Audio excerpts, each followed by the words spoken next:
That one's great. I'll leave that one here. But When TJ Talley began exploring the Lambda archives in the fall, he pulled boxes from the late 80s and early 90s. One person burst through the piles of papers and photographs and video. so Marty Mackey is a Spitfire, a tiny person, barely over 5 feet, big glasses.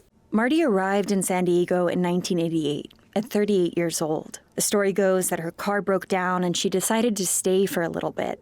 Then she fell in love with the city and with Phyllis Jackson. Phyllis was a dedicated mother and a brilliant activist herself, also a Black lesbian, and so they became quite a team. By later that year, Marty was writing for a local gay and lesbian publication. And Marty quickly becomes one of the most popular and controversial writers.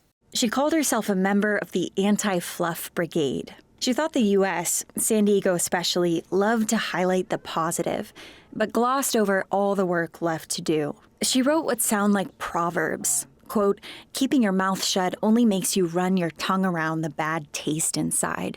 She wrote about the Gulf War. Quote, we fill our gas tanks with the blood of the children who were slaughtered over there and laugh because the price is so low. About the LA riots, I can forgive you only if your foot finally is released from my throat. People called her a troublemaker. She wrote, I mean, if you're stepping on my foot and I tell you to get off, should I be called a troublemaker for not letting you stand on my foot?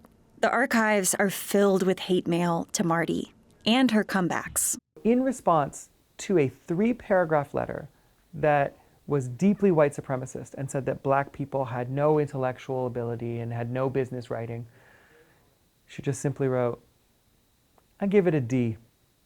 It's got a beat, but you can't dance to it. And I live. When I saw that, I screamed. Marty also founded a group called Logadu, which stands for Lesbians and Gays of African Descent United, and it just sounds fun, Logadu. Talley says it was the first formal organization of its kind locally. Not only did Logadu create a space for Black LGBTQ San Diegans to say, oh my God, I'm both of these things, right?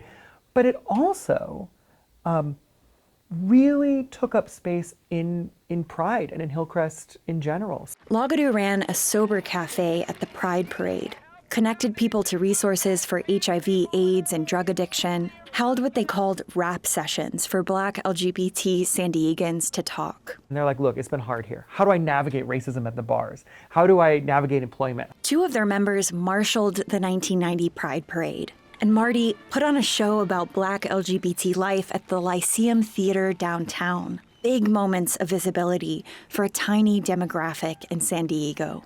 In 1991, Pride named her Woman of the Year. It is shocking to think that in 4 years she could do all that.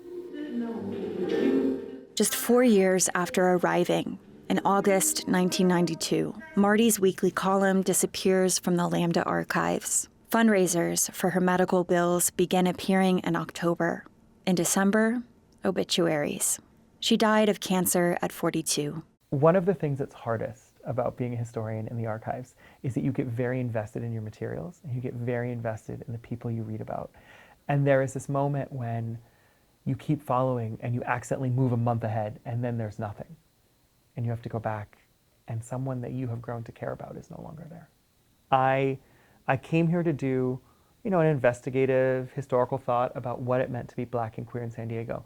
And I found a hero. What is wild about that is that Marty would be wildly uninterested in any of this, right? She would look at me and be like, all right, so what are you doing? I picture her just be like adjusting her glasses and be like, so what are you doing? Is it better? Oh, we got phones now. We got phones now that do all that. Fix poverty? Did it fix the AIDS? No, still got wars. They still racist out here.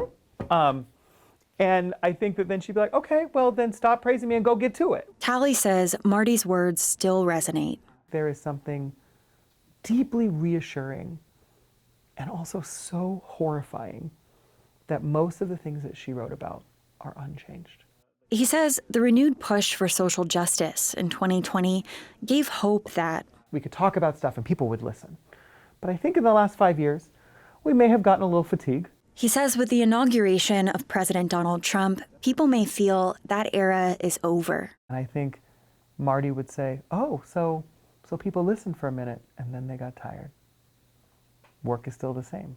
As the new administration recognizes only 2 genders, bans trans people from serving in the military, and ends federal diversity initiatives, Tally leans on Marty. I am overwhelmed that I am just one person and I am deeply flawed. But so is Marty Mackey, and maybe that gives me hope.